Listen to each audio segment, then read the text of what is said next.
name is Dr Shea. I'm a retired emergency physician, and believe it or not, I'm here today to help you become a better test taker. Now you might wonder how in the world I got involved in this. Well, back in the 90s, about 30 years ago, I used to run a course, a review course on emergency medicine for physicians who were taking their recertification exam. This is an exam that you take every 10 years in order to remain board certified in your specialty. Now, people get a little bit nervous, and after I'd been running the course for a couple of years, someone suggested that I might incorporate a lecture on test-taking techniques.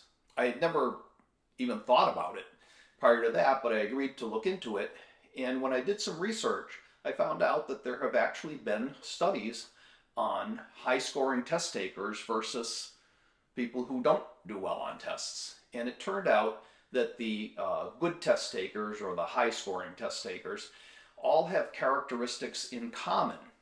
Now, the good news is that if you are not a natural-born good test taker, you can learn these techniques and get better yourself. And that's what I'm here to talk to you about today.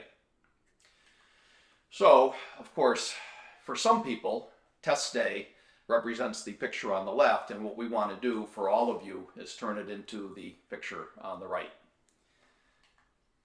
So, what is the first step? Studying, okay? Now, it doesn't matter if you are an outstanding test taker, you still have to study. Being a good test taker doesn't mean that you can ace a test if you don't know the material. What it means is that if you have two people who are equally intelligent and have equal knowledge, the one who is the good test taker is likely to score higher on the exam than the one who is not a good test taker, because the one who is not a good test taker is going to be making some mistakes that the good test taker simply won't make. And that's really what it boils down to, but studying is where it all starts. All right. There are actually some techniques to studying, okay? First rule is relax. Look, you made it this far. You obviously have some good study techniques, or you wouldn't have made it this far.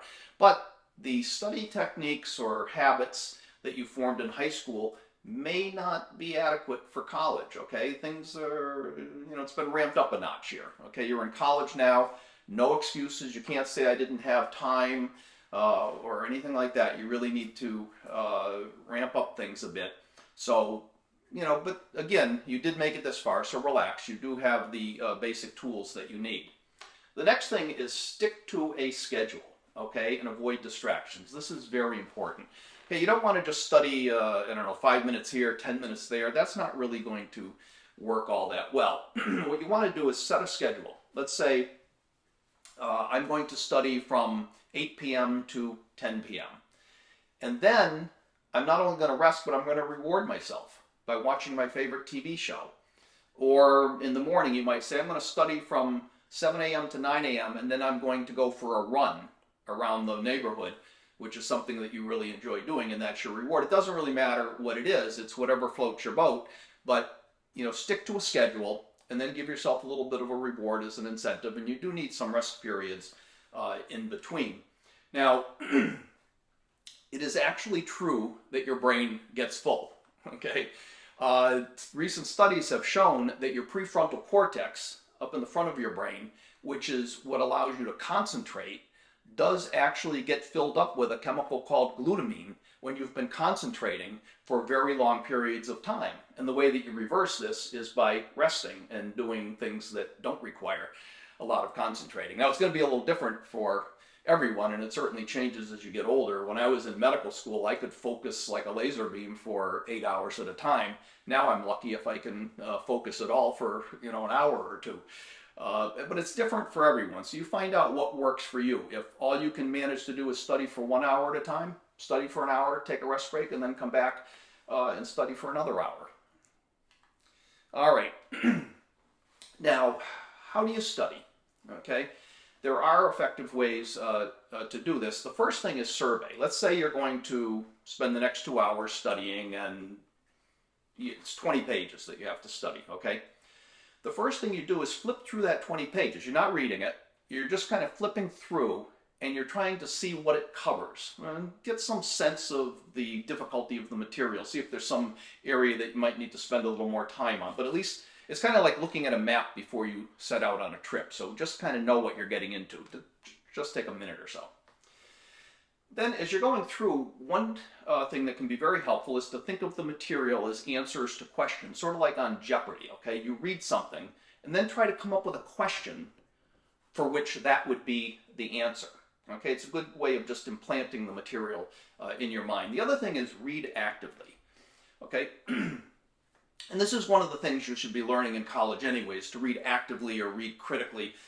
In other words, question the meaning of the material as you read it. Don't just try to memorize it.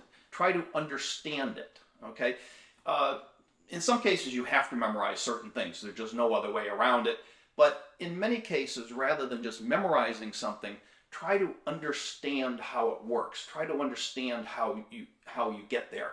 And first of all, you'll remember it for a much longer period of time. The other thing is, if you forget something, you get on the exam and say, oh, I can't remember what it was that I read. But a lot of times you can figure it out because you understand how it works, so you can arrive at the correct answer. Also, recite the material as you're reading through. Okay, read a couple of paragraphs, and then in your mind, recite it back in your own words. Okay, this leads to recalling, and it's actually a very effective means of learning rather than just reading the material and then going on. But go back and recite it, and this will also let you know if you don't understand it. You'll figure it out very quickly, and then you need to go over it again, it'll be a very helpful technique. And then at the end, always leave some time for a final review. If you're studying, now the final review doesn't mean you're going to go through everything, but what it means is leave some time before the exam where you can go through and go over the very important sections and also go over the sections that caused you a problem. As part of this final review, and this kind of goes along with the reciting the material, but pretend that you're teaching the material to someone. Okay, especially the parts that you have difficulty with. There is no better way to learn something than by teaching it to someone else. So if you have an audience, I don't know, maybe a dog that's very patient with you and will sit there and listen. But if you have an audience, that's great. If not, just, in your own mind, just pretend that you are teaching a lesson to someone. All right. Now, what are the characters? I mentioned that there are characteristics of good test takers. What are they? Now, listen. Before I go on, I know that the cynical among you are going to be thinking to yourself, oh, this is ridiculous. This stuff is so easy, it's so basic, it's so obvious. Why is he even bothering to tell me this? Well, nothing would be in here if people didn't make these mistakes all the time. Now listen, I am a natural-born good test taker. And I've made these mistakes, even the very simple ones. So pay attention. All of this stuff is important, even if it seems very, very simple. People make these mistakes constantly. All right, so first, read the directions and the questions carefully. Read every single word, especially look for key words, okay? There are going to be key words like except, and we'll get into that a little bit later, but make sure you don't miss any words. The other thing is plan your time, okay? Let's just say that it's, 40 questions and you have an hour, okay? Well, a quick calculation, you have about a minute and a half to answer each question. But take some time off because you need a little time at the beginning to maybe just look over the exam. You need some time at the end for review. You might need to take a little break. So let's just say that we have a minute per question or a little bit over a minute per question. So calculate that out, and then every once in a while check your progress, okay? 20 minutes into the exam, you should be somewhere close to question number 20. At 30 minutes, you should be somewhere at least in the 25 to 30 question range. If not, you may need to speed things up. And then include a break, okay? This is important. Let's say it's an hour exam, halfway through, somewhere around 30 minutes, just close your eyes, clear your mind, sort of like rebooting a computer.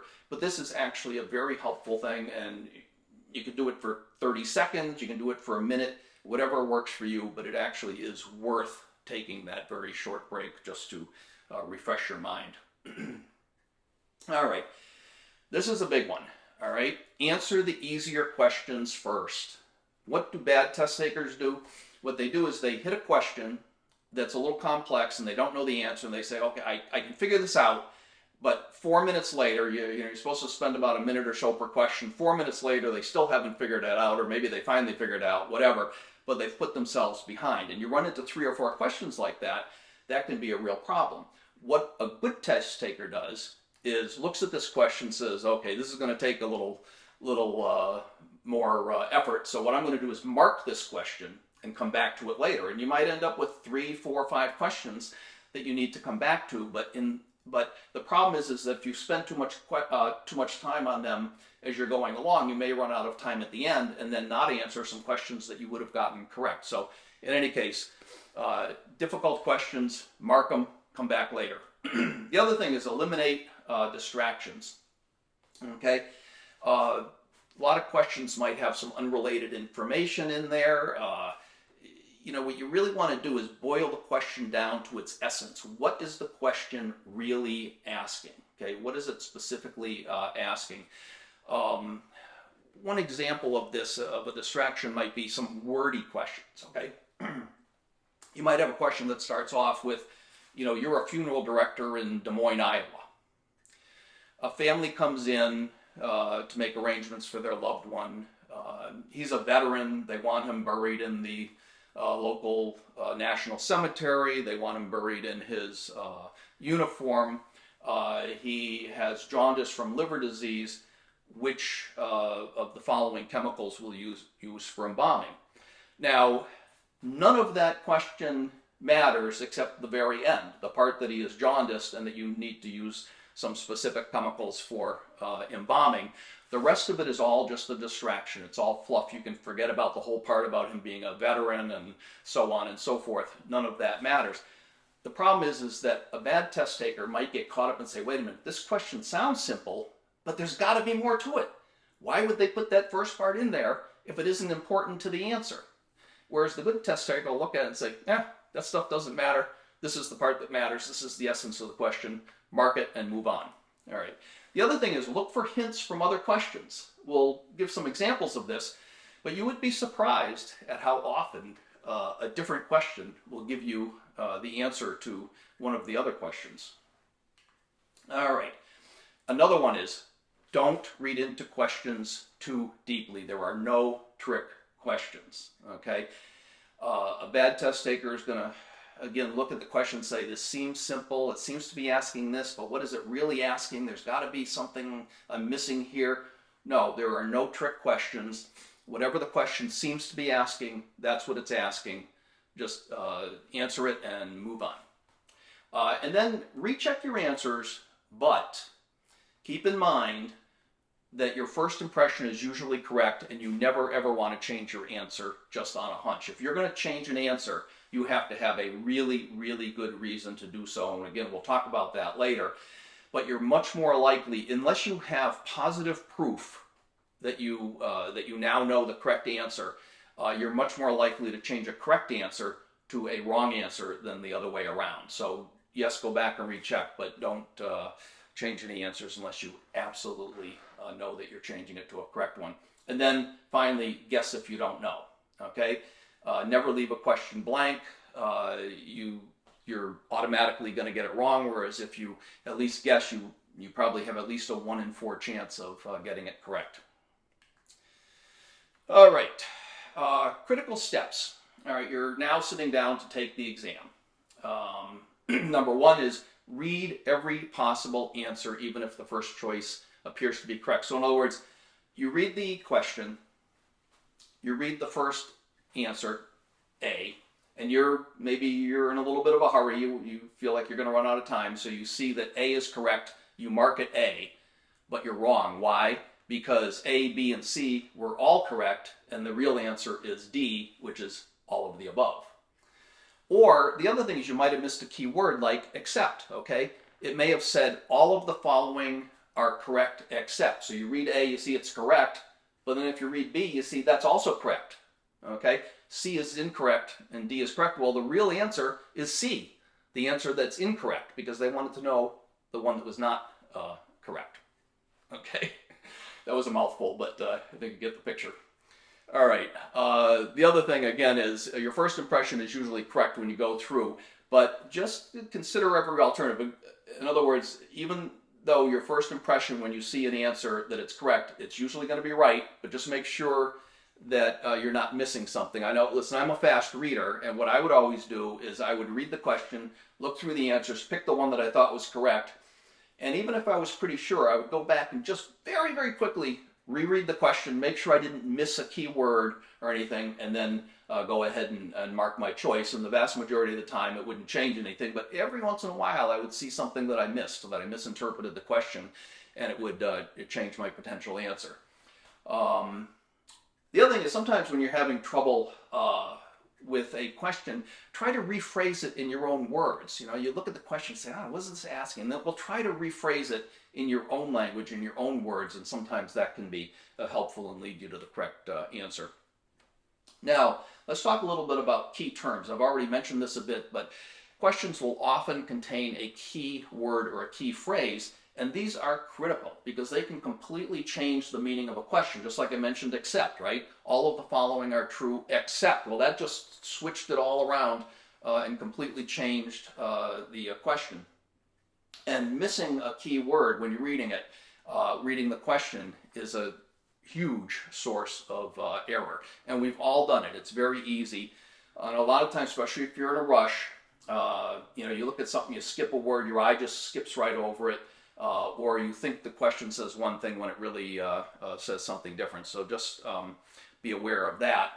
And now the other thing is the key terms. If you're really lucky, in some tests, the key word like the word except might be bold-faced or in all capital letters or something like that. But more often than not, it probably won't be. I mean, I know if I write the question, it's not going to be because I expect you to be able to find the key word without a hint, but I mean. All right, what are key terms and phrases? Well, there's certain words like we've already mentioned except, a few times. Another one might be always.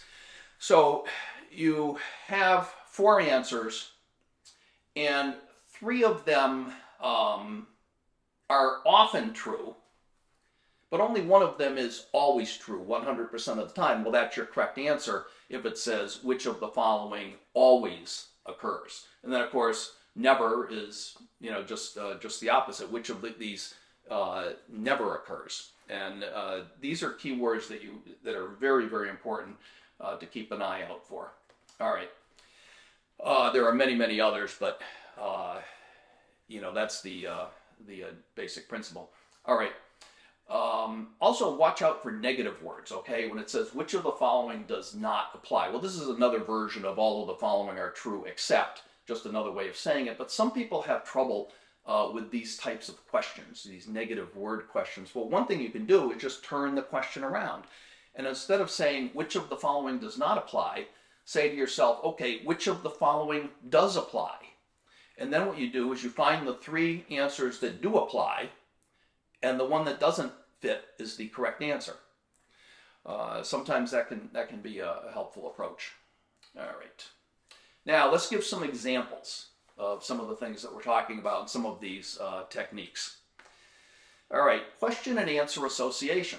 Okay, sometimes it's almost impossible to phrase a question without giving away the answer.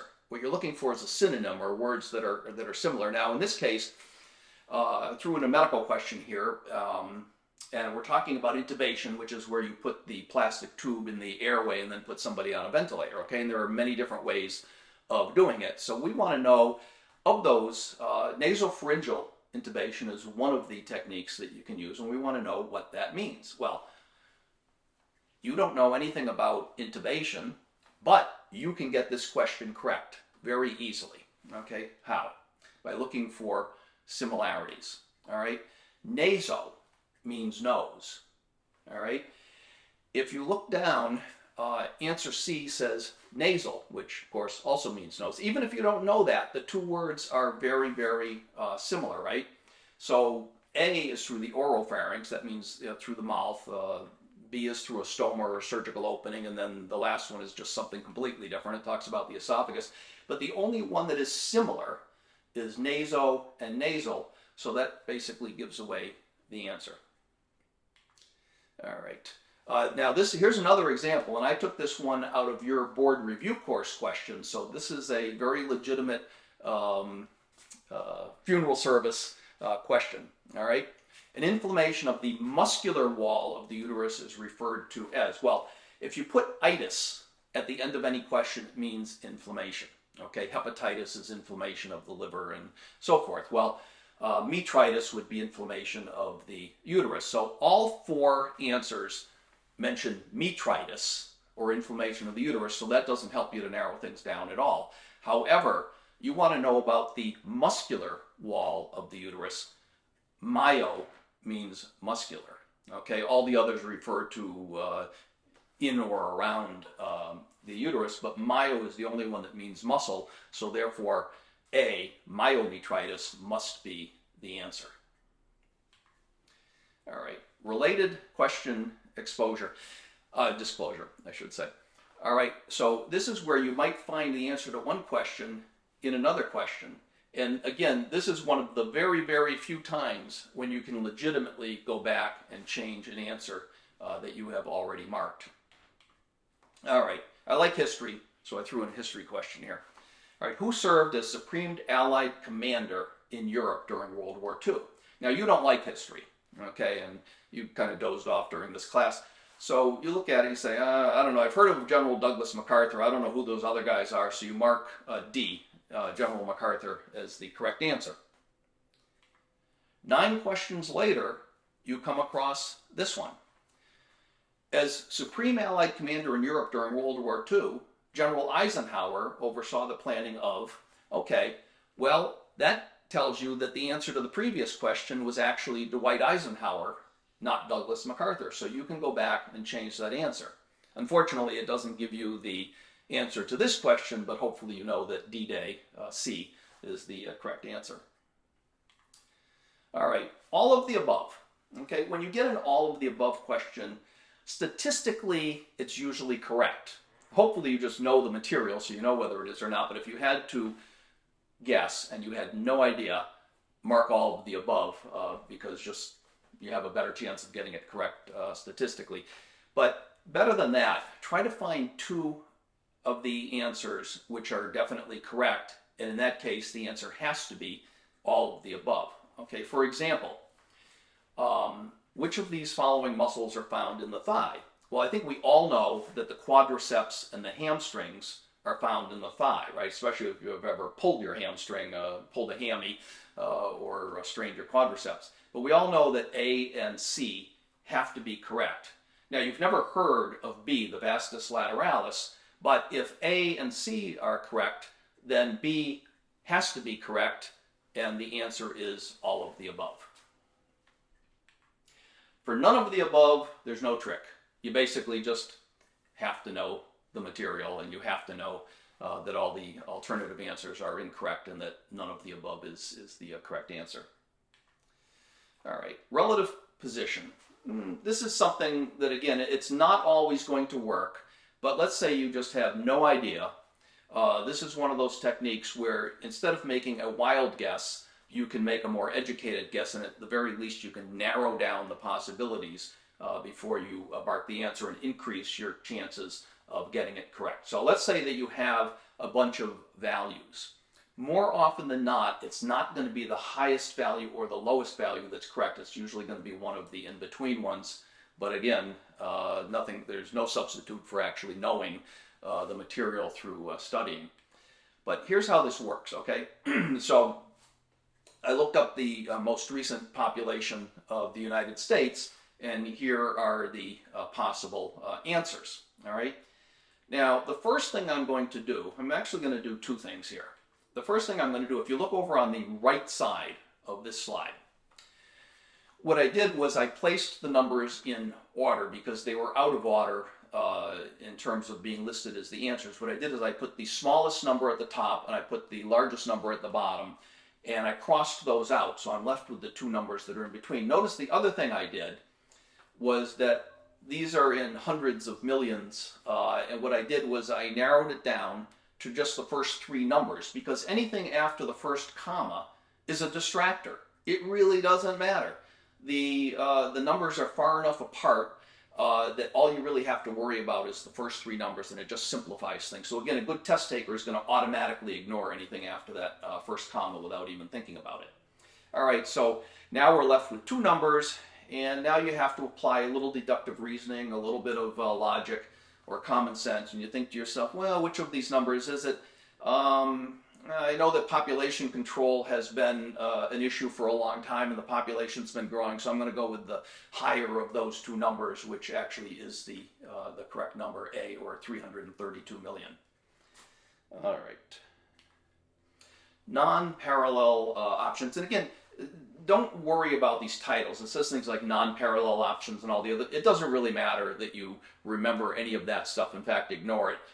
The only thing that's important is that you understand the concept. All right, so in this case, possible answers, they should be the same type of thought or quality, class, etc. In other words, they should have some similarities, and it helps you sometimes to eliminate some of the distractors.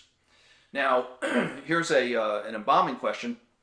When you're treating a burn with blisters present, should you be puncturing the blisters and either before or after embalming, or not puncturing them, or should they be coated with acetone? Okay, so the one that stands out here as being the oddball is being coated. Okay, the first three potential answers all talk about puncturing the blister, and then the last one talks about coating the blister, which is completely different.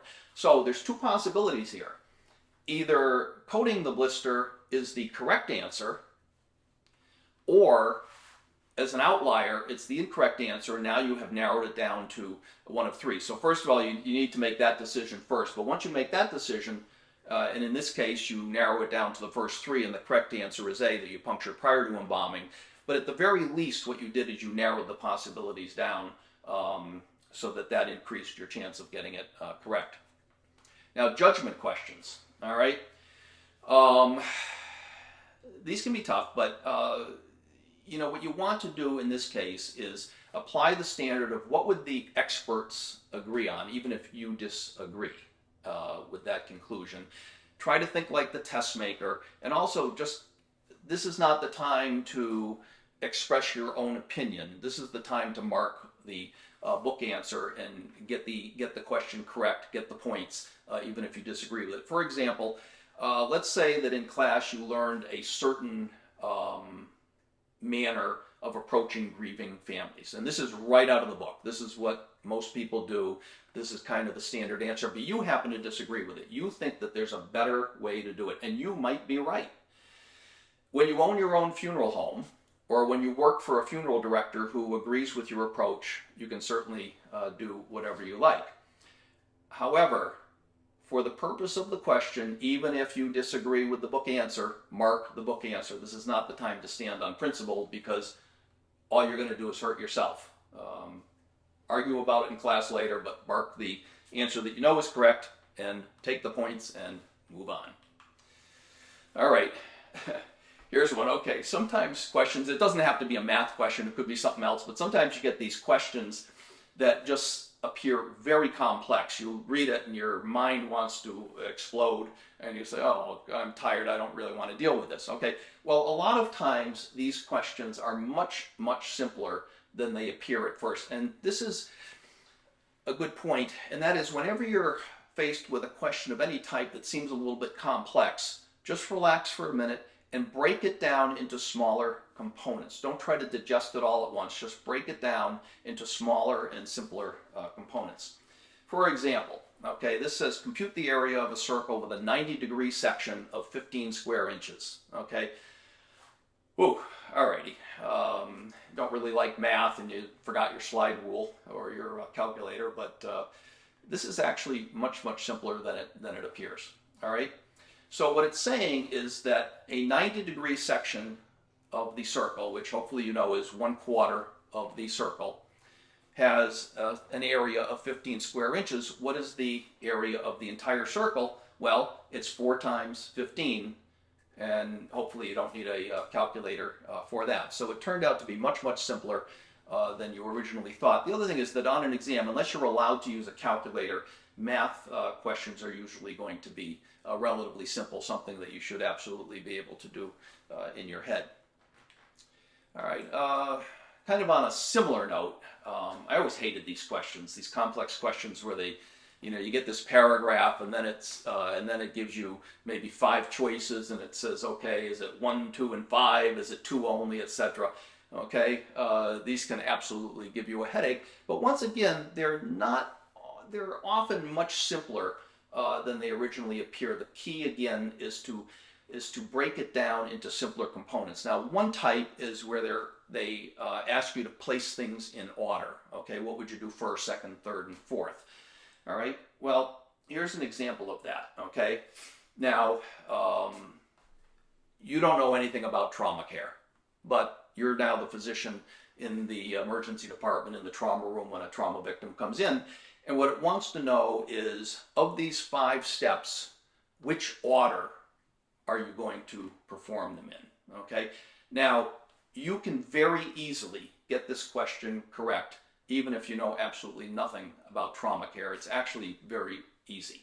Okay, the first thing we're going to do is we're going to say, okay, what is the first or what is the last thing that I'm going to do? And you look through and you see that 3, send the patient to the operating room, to the OR, is obviously the last thing you're going to do. Okay, because once you send them to the OR, you're done. All right, there's nothing else to do, so that has to be the last thing that you do. So you look down at the possible answers and that narrows it down to A or D, because those are the only 2 that have send the patient to the OR as the last option. Okay, now let's try to figure out what's the first thing we're going to do.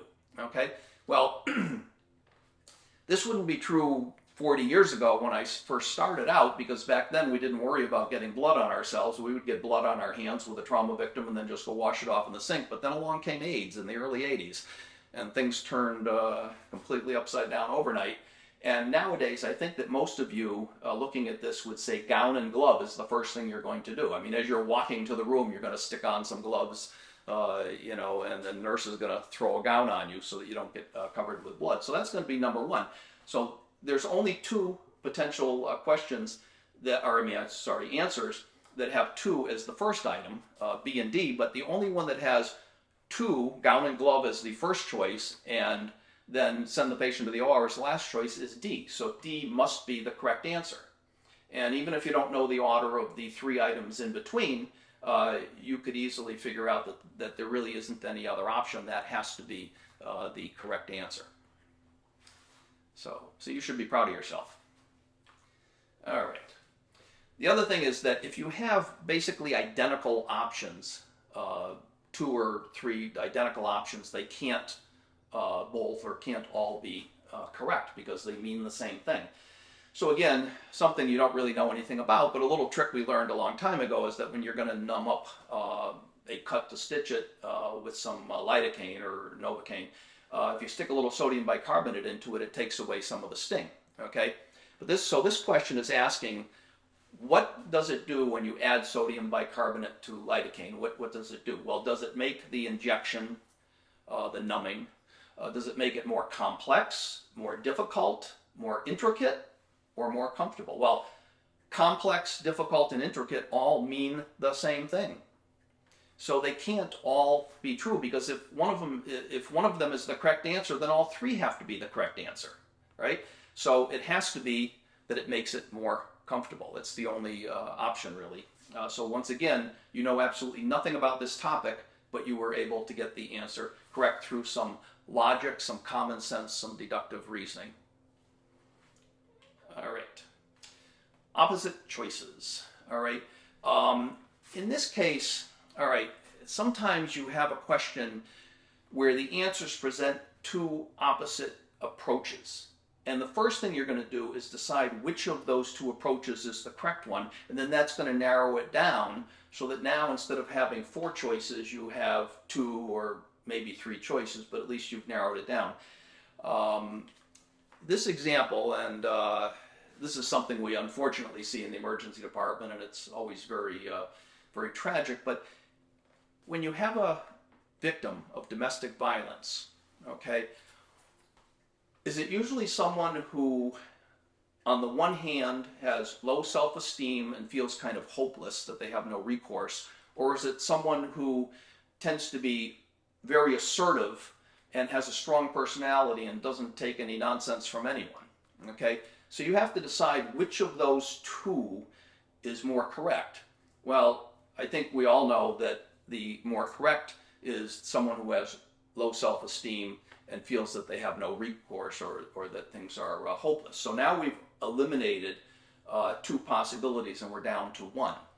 All right, now the next thing to do is we don't want to miss the key word usually, okay? Because do they always have low self-esteem? No, but usually they do. Do they usually have no recourse? No. Sometimes they have no recourse, or at least no recourse that's evident, but most of the time there is some recourse. We can admit them to the hospital, block their name, we can get them into a halfway house, we can do a lot of things. So there usually is some recourse, whether or not they realize it or want to take it. There usually is some recourse. So keyword, and then just the general approach, which of these two directions is the more correct one. Unfortunately, this is something that's always very tragic and difficult emotionally to deal with in the emergency department. All right, now on a happier note, we're almost done. We're approaching the finish line. We're not quite there yet. All right, so you've timed things out correctly. It's an hour exam. You've got 10 minutes, 12 minutes left before you have to turn it in or turn off the computer. Okay, now is the time to go back to the hard questions. Let's say you marked 3 hard questions. Go back to them now, try to answer them. A lot of times you'll find that they're much easier at this point than they were before. Why? Believe it or not, even though you may be a little tired, your concentration and your focus have kind of improved. Okay, you've kind of gotten into a rhythm. You're a little more relaxed. Okay, you realize the test wasn't quite as bad as you thought it would be. The other thing is your subconscious has been working. Okay, you know how like sometimes you see someone, you say, oh, what's his name? I can't remember his name. I think it begins with a G, George, something. But you can't come up with a name. And then you're walking along a half hour later and the name pops into your mind. It's Dave, nothing to do with a G. But what happened was the little gremlin in the back of your mind, once you stopped focusing on it, that little gremlin in the back of your mind was working on it subconsciously, and then it just kind of popped up. The same thing happens on the exam. You might look at the question, and the first time you looked at it, you didn't know the answer. Now it's like, oh, I remember now. Okay? The other thing is that you've been exposed to all the other questions, and we gave an example before where one question gives the answer to another one. Well, it may not be quite that obvious. It may be a little more subtle, but you may remember something from a different question that now helps you to answer this question. All right, and then a final review. Okay, you've still got 5 minutes left. Go back, just make sure you answered every single question. The last thing you want to do is leave a question blank. Okay, check for obvious errors. Okay, but again, never change an answer unless you are absolutely, positively, beyond any doubt, positive that you're changing it to a correct answer.